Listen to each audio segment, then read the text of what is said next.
우리가 지난주에 살펴봤던 말씀은 두 가지를 살펴봤었어요. 하나는 11조에 대해서 한 번 더 11조를 안 한다고 해서 천국 지옥 간다 그런 이야기가 아니었습니다. 그런 개념이 아니에요. 하지만 물질의 마음이 있기 때문에 그게 100원이 되었던 500원이 되었던 1000원이 되던 10,000원이 되던 여러분들이 낼 수 있는 형편 안에서의 마음을 담아서 하나님 앞에 드리는 것, 그게 중요하다라고 이야기를 드렸었습니다. 그리고 또 이런 축복의 말을 우리에게 주셨죠. 말라기 3장 10절 한번 띄워주실까요? 우리 같이 한 목소리로 읽어보도록 하겠습니다. 시작. 만군의 여호와가 이르노라.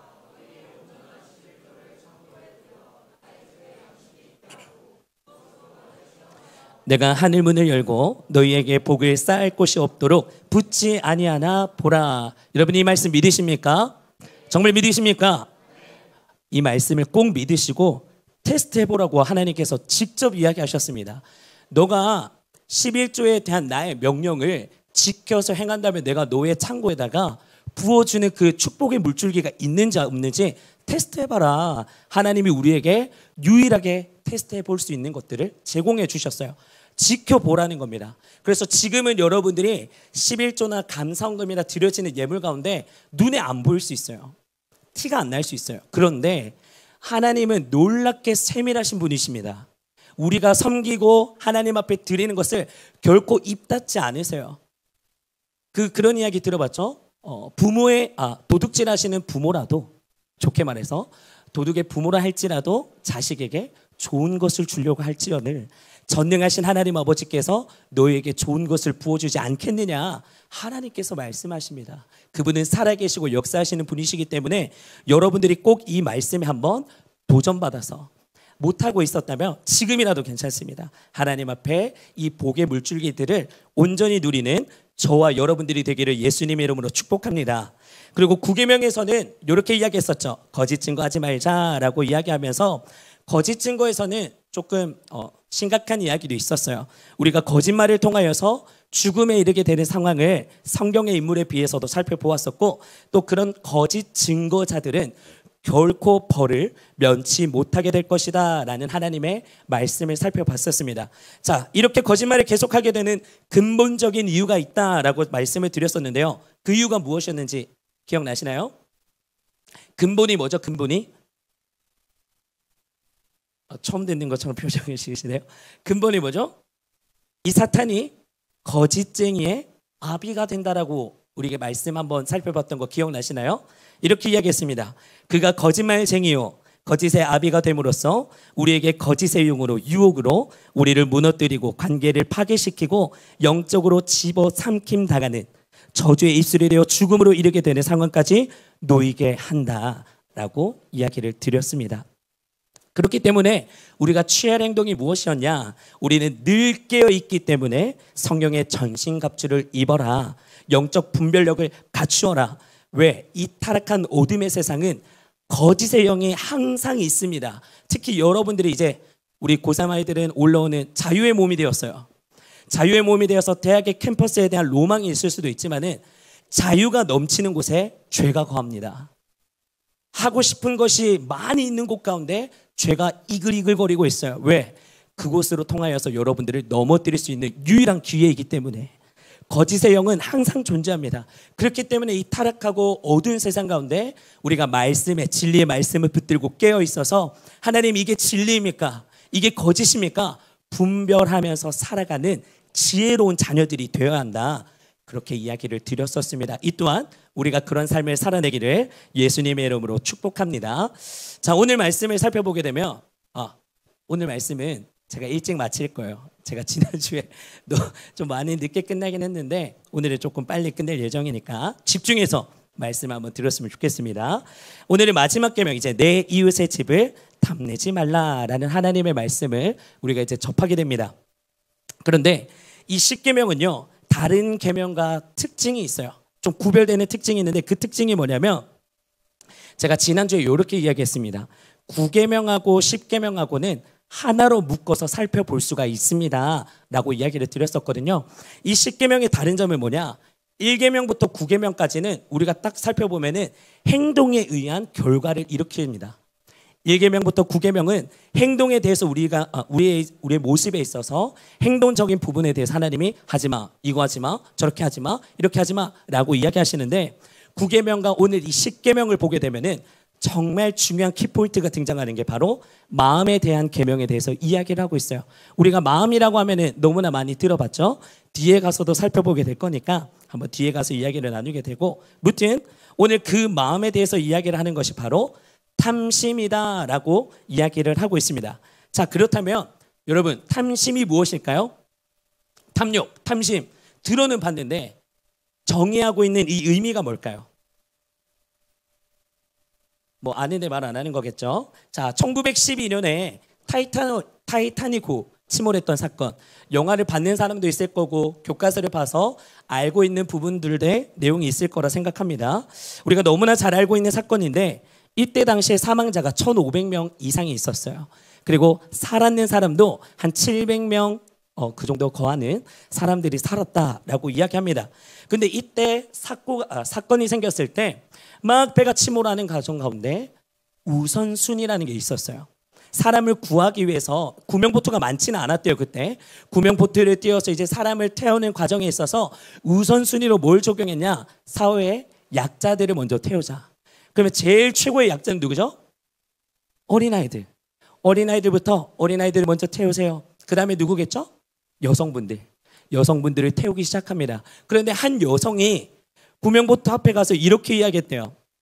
경호관님, 저 잠시 코앞에 있는 객실에만 빨리 좀 다녀오겠습니다. 그래서 이야기합니다. 아니 무슨 소리입니까? 지금 목숨이 달렸는데 왜 가는 건데요? 라고 물었더니 저기 제 객실 안에 제 아끼는 보물 상자가 있는데 그것만 빠르게 가지고 제가 나올게요. 좀 기다려주시면 안 돼요? 했더니 경호원이 이야기합니다.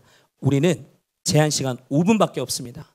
5분 안에 다녀오십시오 하고 그 여인이 전려 직주하고 객실을 향해서 달려갑니다. 근데 실은 거리를 따졌을 때는 2분이면 도착합니다. 그렇기 때문에 충분히 가능성이 있었어요. 그런데 이 여자가 이제 자기 객실에 가서 문을 열고 자기 자리에 막 뒤졌더니 보물 상자를 찾았어요. 그럼 돌아오면 되는데 우리가 너무나 잘 알고 있는 많은 영화들에도 등장하지만 눈이 멀게 됩니다. 뭐해?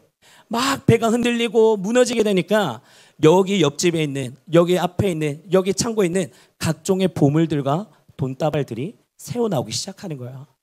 그럼 이 여인이 가다가 눈짓으로 슬쩍 보겠죠. 그리고 이제 자기 혼자서 타협하기 시작합니다.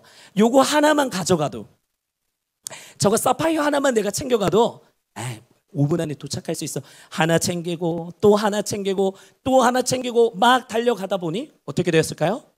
이미 구명보트는 출발하고 없게 되었다라고 이야기를 하고 있어요. 상당히 어리석은 행동을 우리가 살펴보고 있는데 이런 장면들이 우리의 삶 속에서 의외로 엄청나게 많습니다. 눈에 보이는 거에 현혹되어서 내가 정말 지금 중요한 건 뭔지를 모르고 놓쳐버리는 거예요. 그럼 이 생명의 골든벨 같은 시간이 지나가 버리니까 그 전의 것을 내가 취할 수가 없는 거예요. 오늘 성경에서 말씀하시는 게, 야, 너 그런 안욕 때문에, 네가 정욕 때문에 가지고 싶은 것 때문에 눈에 돌려서 생명을 잃어버린 거, 그것이 지금 탐심이다라고 이야기를 하고 있습니다. 나도 모르게 내 목숨을 내버려 두고 다른 것에 눈에 팔려 있는 그런 모습들을 계속해서 보여주고 있는데, 이처럼 탐심은요, 더 가지려는 욕심을 말하고 있는데, 자, 그렇다면 무엇을 더 가지려 하는 것인지 미국의 심리학자 이 메슬로의 인간의 5대 욕구를 이렇게 표현하고 있습니다. 첫 번째, 화면 한번 띄워주실까요? 생리적 욕구, 우리가 너무 잘 알고 있는 무엇을 먹을까, 입을까, 어느 집에서 자고 먹고 마시고 할까. 또 성적 욕구, 그 다음에 두 번째는 안전의 욕구, 세 번째가 사회적 욕구, 네 번째가 자기 존중의 욕구, 다섯 번째가 자아 실현의 욕구. 이 첫 번째부터 다섯 번째 모든 욕구들이 우리에게는 다 있는 모습이에요. 다 있는 모습이 없지 않아요. 저 또한 있고요. 살아가는 모든 인간에게는요, 기본적인 욕구를 나타내고 있는 겁니다. 이 욕구가 있다는 것 자체가요, 뭐 욕심이다, 탐심이다, 이건 아닙니다. 오해하지 마십시오. 인간에게 기본적으로 제공되고 있는 욕구임을 5가지를 통해서 볼 수가 있는데, 근데 탐심은 뭐냐? 여기서 나오는 내용들이 있어서 더 위에 가 있는 거, 내가 더 가지려 하고 족한 줄을 모르고 폭주하는 거예요. 내가 요거 하나만 있으면 될 것 같은데 라고 고백했지만 인간이 어떻습니까? 그렇지 않죠. 부자들한테 가서 예를 들어서 록펠러인가 그 사람이 있는데 그 세계적인 부자한테 가서도 아 저기요 지금 너무나 세계에서 잘 나가는 부자이신데 실제로 가지고 계신 돈에 만족하십니까? 이거 실제 기사 질문이었습니다. 근데 대답이 뭐라고 했을까요? 당연히 아니요. 저는 만족하지 못합니다. 그러면 얼마가 더 있기를 원하십니까? 얼마가 더 있어야 만족하시겠어요? 이 부자의 대답이 무엇이었냐? 금액에 대해서 말하지 않아요. 딱 이렇게 이야기합니다. 그냥 조금만 더 있으면 될 것 같아요. 조금만 더 있으면 될 것 같아요. 우리가 살아갈 때 신앙이 있고 여러분들의 개인적인 삶을 누리는 것들이 있는데 그 하나의 조금의 차이로 삐뚤어 가지기 시작합니다. 이게 틈이라고 말하는데 여러분들이 잘 생각하고 잘 판단하고 누리셔야 합니다. 여러분들이 보셨을 때 영적 분별력이 있을 때는 잘 잡을 수 있고 판단할 수 있습니다. 근데 여러분들이 무능력한 게 아니지 눈이 감겨있는 상태로 이해하지 못하고 그냥 내 안목에 맞춰서 살아가게 된다면 이런 축복권에 있어서 죄악에 있어서 뭐가 옳고 그른지를 판단하지 못하고 그저 탐심에 사로잡혀 살아갈 수밖에 없다. 그러면 그 끝이 뭐냐? 당연히 이 탐심은 괴물이기 때문에 내가 곧 죽음으로 이를 수밖에 없다라는 것을 오늘 성경을 통해서 우리가 살펴볼 수가 있어요. 자, 그렇다면 오늘 본문에서는 어떻게 이야기하고 있는지 출애굽기 20장 17절 말씀 우리 다시 한번 한 목소리로 읽어보도록 하겠습니다. 시작. 내 이웃의 집을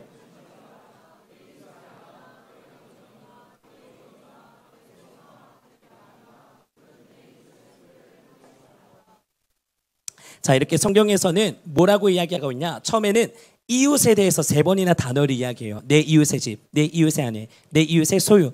그리고 따라서 들어오는 게 내 이웃에 있는 것 정확하게 말씀을 통해서 이야기합니다. 네가 볼 수 있는 주변의 이웃들을 통해서 소유에 대해서 이야기합니다. 집, 아내, 남종, 여종, 소, 나귀, 소유. 근데 이것이 오늘날 우리의 삶에서 뭐가 있을까요? 너무나 다양한 거 많이 있겠죠. 성적이 될 수가 있고 SNS가 될 수가 있고 폰이 될 수가 있고 뭐 여러 가지 연애가 될 수 있고 다양합니다. 근데 이런 것들에 있어서 탐내지 말아라라고 명확하게 이야기를 하고 있어요. 자, 그렇다면은 탐심의 원조는 어디에서부터 그럼 시작이 되었을까? 말씀에서 나오고 있습니다. 에스겔서 28장 13절 먼저 볼 수 있을까요? 혹시 13절이 없을까요? 그래요? 제가 읽겠습니다. 에스겔 28장 13절이 이렇게 이야기합니다. 내가 옛적에 하나님의 동산 에덴에 있어서 각종 보석꽃 홍보석과 황보석과 금강석과 황옥과 홍모나와 창옥과 청보석과 남보석과 홍옥과 황금으로 단장하였으며 내가 치음을 받던 날에 너를 위하여 소고와 비파가 준비되었도다 라고 이야기하는데 이 장면이 뭘 이야기하고 있냐면요, 굉장히 진귀한 보석들로 이 하나님의 에덴 동산에 단장되어 있었다라는 것을 보여주고 있어요. 그런데 우리가 14절 15절 띄워주시면 됩니다.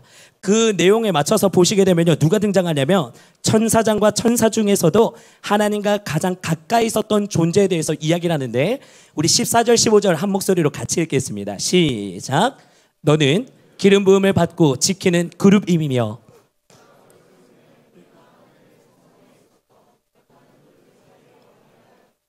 내가 지음을 받던 날로부터 내 모든 길에 완전하더니 아멘. 자, 여기 살펴보시면요, 그들은 특별히 많은 천사장과 천사 중에 이게 무슨 말이냐면 기름 부음을 받고 지키는 그룹이 뭐죠? 천사입니다. 천사. 여기서 호칭하는 단어 의미가 천사예요. 기름 부음 받고 지키는 천사여, 내가 너를 세우매 네가 하나님의 성산에 있어서 불타는 돌들 사이에 왕래하였도다. 내가 지음을 받던 날로부터 내 모든 길에 완전하더니, 그런데 뭐라고 이야기하죠? 마침내 내게서 뭐가 드러났다고요? 불의가 드러났도다. 이 불의가 뭘 뜻하고 있는 걸까요? 불의가 뭘 뜻하는 걸까요? 당연하게도 탐심에 대해서 이야기를 하는데 우리 이사야 9절 한번 띄워주실까요? 이사야 9절 14장 12절에서 14절 말씀 우리 연이어서 한 번 더 읽어보도록 하겠습니다. 시작. 너 아침의 아들 계명성이여, 어찌 그리 하늘에서 떨어졌으며 너 열국을 엎은 자여, 어찌 그리 땅에 찍혔는고. 내가 내 마음에 이르기를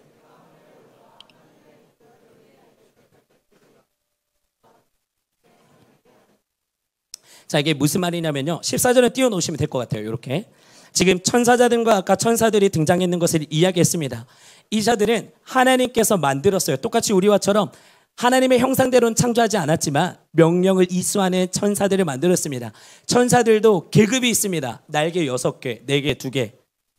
실제 이야기입니다. 6개, 4개, 2개가 있고 다 장이 달라요.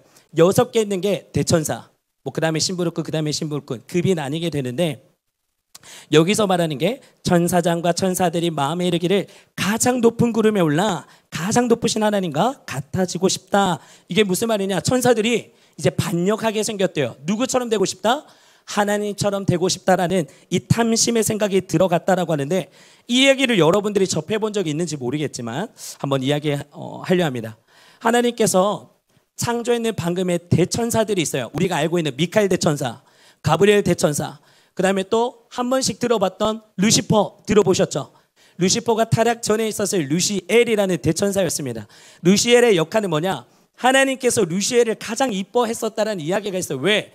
루시엘의 역할은 하나님의 우편에 있어서의 찬미를 올려드리는 역할을 담당했었더라. 그렇게 이야기를 주고받습니다. 하나님이 그만큼 찬양받는 것을 너무나 좋아하십니다. 우리의 창조의 목적, 하나님을 영화롭게 하고 하나님을 찬양하는 것, 하나님이 그걸 받으시기를 너무나 기뻐하시는 것처럼 천사들 가운데도 천사장의 싸움의 대장도 있고 심부름 꿈의 대장도 있지만 하나님이 가장 이뻐했던 것은 루시엘, 찬양하는 하나님의 이름을 높이는 가장 이뻐했었지만 이 루시엘이 어떤 일이 있었냐? 시간이 지날수록 천사장이다 보니까 내 밑에 부하들이 많아요. 3분의 1 정도 되는 나의 밑에 내 부하들이 있습니다. 그러면 이제 루시엘이 시간이 지날수록 천사들은 능력이 있는 거 아시죠? 천사들은 능력이 있습니다. 불을 내릴 수가 있고요. 이런저런 기적을 일으킬 수 있는 능력이 있습니다. 근데 왜 그런 능력이 있냐? 걔네들이 타락했을 때 타락천사가 곧 마귀 사탄입니다. 그래서 마귀 사탄들도 불을 내릴 수가 있고 이런저런 이상한 기적들 막 딸랑딸랑딸랑 이거 뭐라 하죠? 갑자기 단어가 기억 안 나네. 무당이 뭐죠? 무튼 비나이다 해서 너희 누구 때 할아버지 할머니 그런 이야기하는 게 거짓말이 아니라 실제로 있을 수 있는 이야기예요. 근데 왜 할까요? 그를 지배하고 있는 사탄 마귀는요 이미 수천 년 전부터 이 땅을 지배해왔던 타락천사입니다. 그러면 인간이 누가 있었던 것을 다 알고 있어요. 그렇기 때문에 너의 할아버지 누구가, 너의 누구가, 너의 누군가 이것을 이야기할 수 있다는 거예요. 거기서 우리는 신비롭게 생각할 필요가 없습니다. 걔네들도 능력이 있는 건 맞아요. 무튼 루시엘이 천사장으로 있었을 때 하나님 옆에 있다가 생각하기를 나에게도 천사의 부대들이 있고 이거 조금만 내가 힘만 쓰면은 하나님 역할을 내가 대신할 수 있을 것 같은데? 라는 생각을 가지게 됩니다. 그래서 그때 반란을 일으키려고 하는 순간 하나님이 당연히 다 알고 계시겠죠. 그래서 그 누가 등장하냐? 전쟁의 가장 1등 공신인 미카엘 대천사가 와서 다 쓸어버립니다. 말도 안 돼서 하면서 나중에 요한계시록 보면은 용의 이야기도 나오고 그 나중에 다룰 건데 그런 이야기들이 있고 결국에는 루시엘이라는 것이 축복의 이야기지만 나중에는 저주받아서 포로 바뀌게 되고 천년 결박을 당하게 되면서 사탄 마귀가 지금도 공중권세를 잡고 우리를 미혹하며 거짓의 영으로 우리를 집어삼키려고 하고 있다라는 이야기가 여기까지 이어질 수가 있는 거예요. 십계명에서도 계속 우리가 지난주에도 거짓의 영 삼키려는 죽음의 사자들 이를 갈면서 두루두루 찾는 것을 우리가 알 수 있습니다. 그렇기 때문에 우리는요 말씀이 거짓이 아니라 사탄 마귀가 하나님만 나를 보고 계신 게 아니라 사탄 마귀도 나를 날마다 지켜보면서 살펴보고 있구나. 그래서 우리는 늘 깨어 있어서 하나님의 삶을 살아내야 하고 세상 가운데 우리가 치우쳐져서 양쪽 다리를 걸쳐 살아내면 안 된다라는 것을 이야기하고 있습니다. 자, 그래서 말씀에는 이렇게 이야기하죠. 너가 하나님처럼 되려고 하니까 나는 너를 심판할 수밖에 없어. 그래서 심판하게 되는데 그 이야기가 또 어디까지 이르게 되냐면 오늘 창세기 3장에 이렇게 이야기를 하고 있습니다. 같이 읽어볼까요? 시작. 그런데 뱀은 여호와 하나님이 지으신 들짐승 중에 가장 간교하니라. 뱀이 여자에게 물어 이르되 하나님이 참으로 너에게 동산 모든 나무의 열매를 이렇게 이야기하죠. 야, 동산 나무의 모든 열매를 먹지 말라고 하더냐 라고 이야기하면서 어떤 의미로 이야기하죠? 부정적인 말로 만족함에 대한 균열을 일으키게 됩니다. 너무나 지혜롭게 이야기를 해요. 부정적인 말 한마디로 만족함에 대한 균열을 일으키게 됩니다. 그래서 2, 3절에 보도록 할까요? 이렇게 이야기하죠. 같이 읽을게요. 여자가 뱀에게 말하되 동산나무의 열매를 우리가 먹을 수 있으나 동산 중앙에 있는 나무의 열매는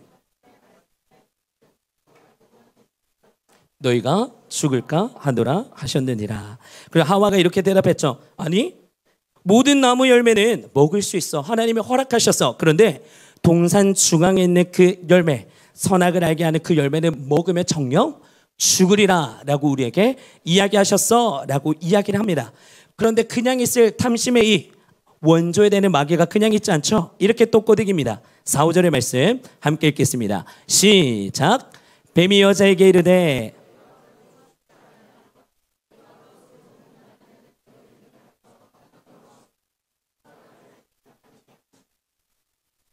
아멘. 그러면서 아담과 하에게 던진 덫이 무엇입니까? 사단이 또 이렇게 덫을 던지죠. 그것을 먹는 날에 너가 죽는 게 아니라 너가 하나님과 같이 됨으로써의 하나님이 질투하시는 거야.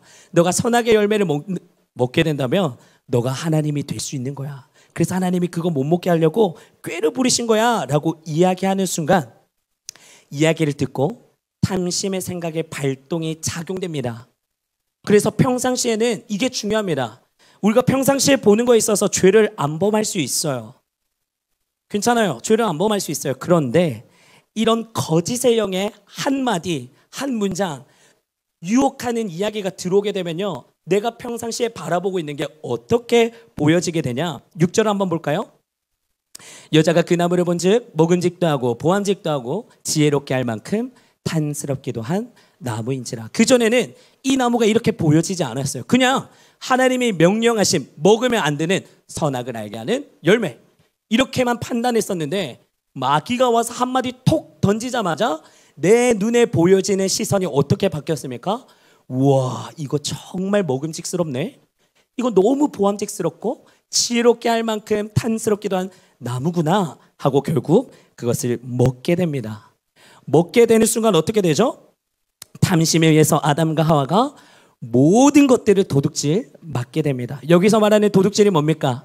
하나님이 아담과 하와를 위해서 모든 것을 창조해 주셨어요. 야, 너희들은 생육하고 번성하여서 이거 다 너희 거야. 다 누려. 그리고 가장 좋았던 게 뭐냐? 하나님을 직접적으로 대면할 수 있었습니다. 하나님을 만날 수 있었어요. 얼굴을 볼 수 있었어요. 그 광채를 만날 수 있었습니다. 그런데 이 선악의 열매, 내가 하나님이 되겠지라는 생각 때문에 탐심의 발동에 걸렸고 하나님이 되려는 생각 때문에 죄를 범하게 되니까 분리되는 것, 죽음으로 이르게 되는 것, 하나님께서 주신 모든 축복권이 끊어지게 되는 도둑질을 맞게 되었다라고 명확하게 이야기를 하고 계신 겁니다. 그렇기 때문에 오늘 하나님께서 우리에게 말씀하시는 게 뭐냐? 하나님께서 말씀하시기를 타락한 천사장과 천사들 그리고 아담과 하와가 무엇에 넘어진 줄 아느냐?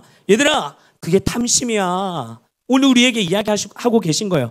그게 탐심이야. 너희들 대학 생활하게 하는 것에 있어서, 직장 생활하는 것에 있어서, 연애하는 것에 있어서, 알바하는 것에 있어서 그 모든 것에 발동되는 탐심을 너희들이 버리지 않는다면 너희들은 죽을 수밖에 없어.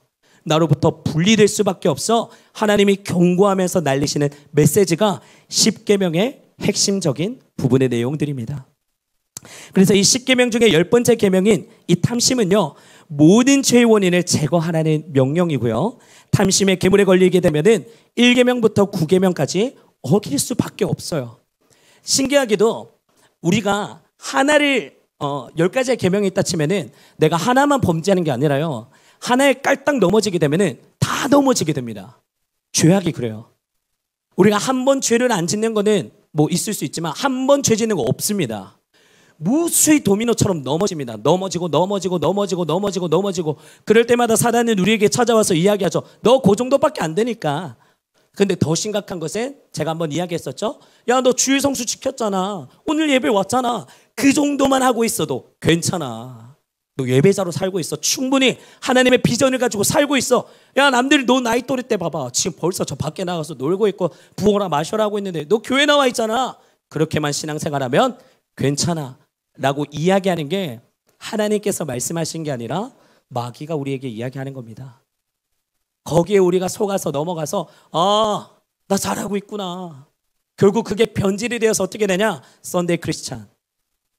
하나님을 만난 적이 없는데 만난 척하면서 예수님의 인격적인 만남이 없음에도 불구하고 만난 척하며 그런 척, 구원받은 척, 하나님 있는 척, 여러분 구별하셔야 합니다. 우리가 수련회 주제 말씀드렸죠. 만남이 이번에 주제이고요. 인격적인 만남, 둘째 나라는 성경적인 하나님의 형통하심, 만남, 거하심, 이런 것에 대해서 우리가 말씀을 나누려고 하는데요. 하나님이 내 안에 역사하실 때, 하나님의 만남이 뚜렷하게 있을 때는 우리의 삶을 그냥 살아낼 수가 없습니다. 성령님이 그렇게 내버려 두지 않으십니다. 여러분들이 내가 하나님을 정말 믿고 있는가? 성령님이 내 안에 역사하고 계신가? 여러분들 판단해내고 싶습니까? 알고 싶습니까? 여러분들의 삶의 태도를 보면 금방 알 수 있습니다. 예배의 태도를 보면 금방 알 수 있습니다. 말로써 고백하는 것은 얼마든지 할 수 있어요. 예수님 사랑합니다. 예수님 나를 위해서 십자가 달려 돌아가셨으니 내가 지금 당신 때문에 죽습니다 하더라도 죽을 수 없다면 그것은 진짜의 고백이 아니라는 것. 너무 극단적인 이야기처럼 들리십니까? 근데 죄송해요. Yes or no예요. 어느 정도에 되어서 예수님을 믿는다 그런 거 없습니다. 예수님을 믿는 거면 믿는 거고 안 믿는 거면 안 믿는 거지 내가 예수님 요 정도 믿습니다 그런 거 없어요. 100%입니다. 100%. 착각 속에 빠져서 살아가면 안 됩니다. 그게 오늘날 우리에게 주고 계시는 그 모든 말씀이 십계명 가운데 계속해서 이야기하고 있다는 거예요. 그래서 지금 말씀에도 뭐라고 이야기하냐? 결국 탐심의 원조인 마귀와 그의 사자가 우리 인생 전체를 도둑질하기 때문에 요한복음에서 뭐라고 이야기하냐? 10장 10절의 말씀 우리 함께 읽어보도록 하겠습니다. 도둑이 오는 것은 도둑질하고 죽이고 멸망시키려는 것뿐이요 내가 온 것은 양으로 생명을 얻게 하고 더 풍성히 얻게 하려 하는 것이라. 탐심의 원조가 이 탐심을 이용해서 우리의 인생을 도둑질한다고 합니다. 억울하지 않으십니까? 여러분들이 빛나고 쓰임받고 하나님의 영광을 위해서 달려나갈 지금 중요한 20대 또 10대 그 인생에 있어서 도둑질 맞아서 지금 눈에 보이지 않지만 세상적인 거 즐기고 다 즐기고 시간 헛되이 다 보내고 근데 말씀하시죠. 너의 청년의 때 네가 하고 싶은 거 다 해라. 근데 훗날에는 반드시 심판하는 내가 있다는 것을 너는 기억해라. 하나님이 명확하게 이야기하십니다. 우리에게 그냥 골든타임을 주신 분이 아니십니다. 시간을 잘 활용하셔야 합니다.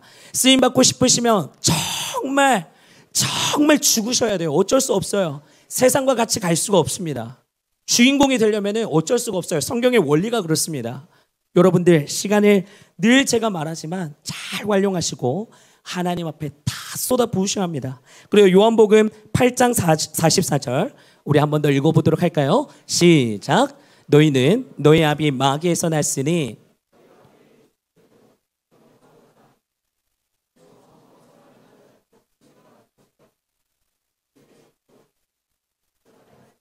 제 것으로 말하나니 이는 그가 거짓말쟁이요 거짓의 아비가 되었습니다. 우리 지난주에도 이 말씀 읽어봤었는데요. 마귀와 그의 사자가 우리를 송두리째 인생을 도둑질하기 위해서 사용하는 미끼가 바로 오늘 이 말씀에 나오는 탐심이다. 미끼가 탐심이라고 이야기를 합니다. 탐심에 의해서 뭐가 일어나냐? 살인이 일어납니다. 탐심에 의해서 뭐가 일어나느냐? 간음이 일어나고요. 도둑질이 일어납니다. 그것으로 만족하지 않아서 세상의 것을 다 가진 후에도 이젠 어디까지 도전하느냐?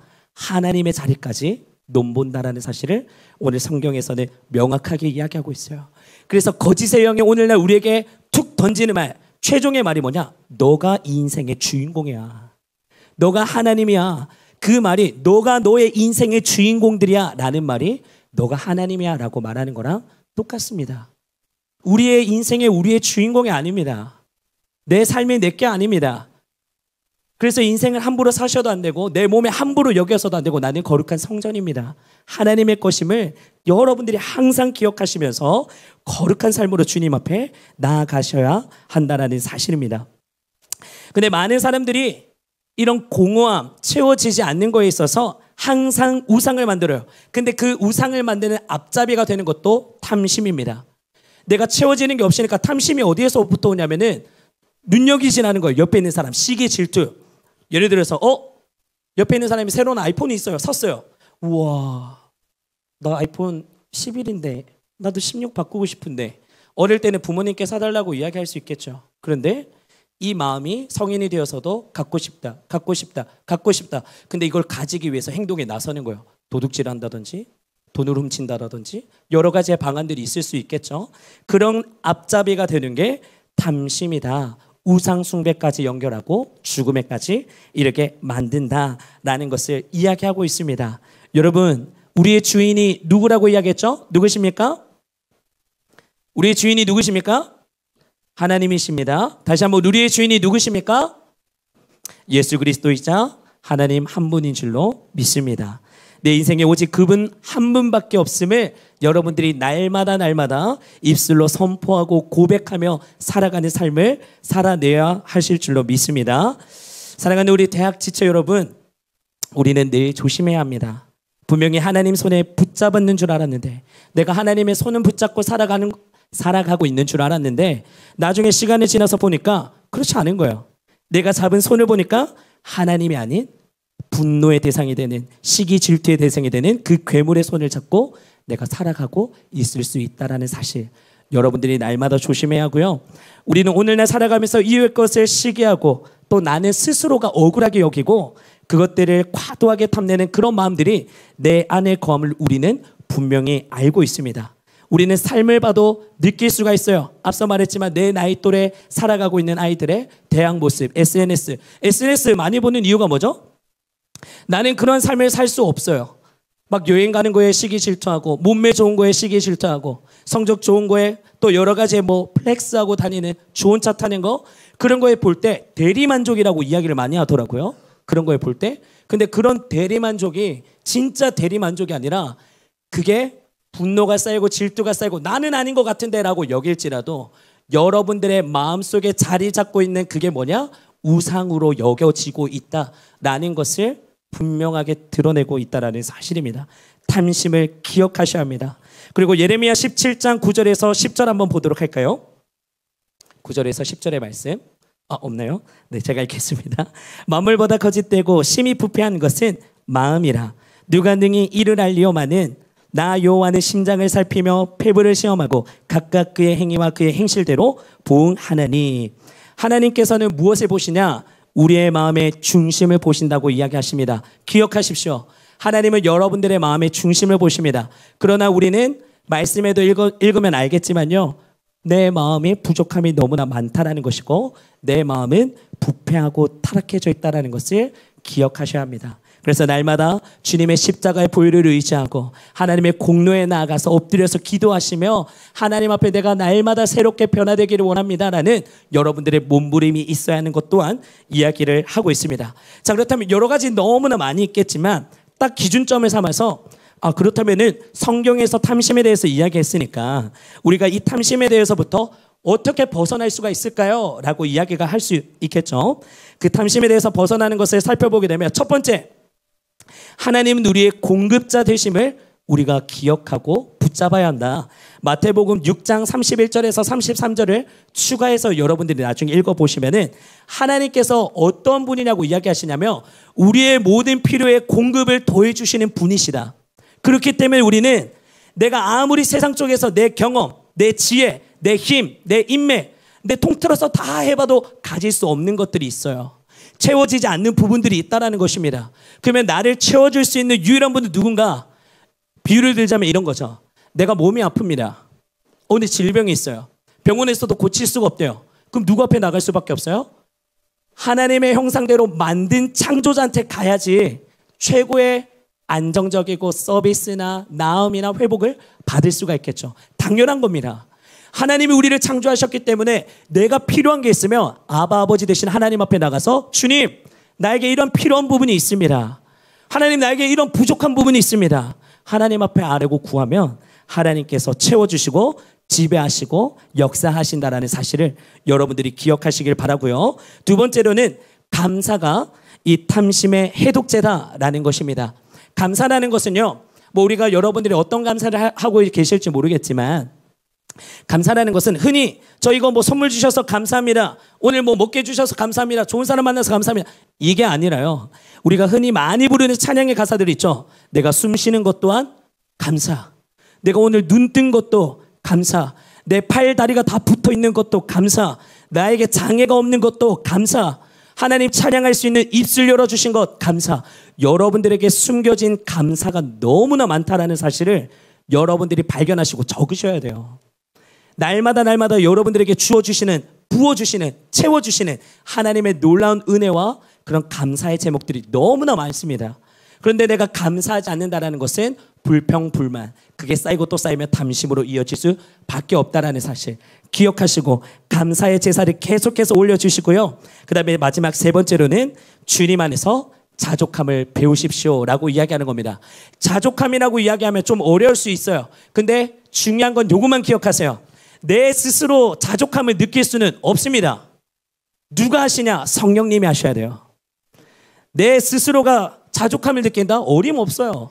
인간의 마음으로, 인간의 생각으로 내가 아무리 이것을 체험받았다 할지라도 공허함이 따르게 됩니다. 어쩔 수 없어요. 인간이란 동물은 원래 그렇습니다. 그렇다면 내게 주어진, 내가 부자일 수도 있어요. 거지일 수도 있어요. 근데 하나님이 거기에 맞게 나에게 부어주신 것들이 있다는 사실을 내가 빨리 캐치해야 합니다. 그 캐치를 하고 안 하고, 이게 긍정적인 사고거든요. 성령님이 주시는 긍정적인 사고가 있어야지 여러분들이 흔들리지 않을 수 있어요. 세상에 휘둘리지 않습니다. 그게 여러분들에게 있어야 합니다. 그래서 기도하실 때도 성령님 나와 함께 해주세요도 좋지만요, 구체적으로 기도하십시오. 성령님이 어떤 역할을 해주기를 원하십니까?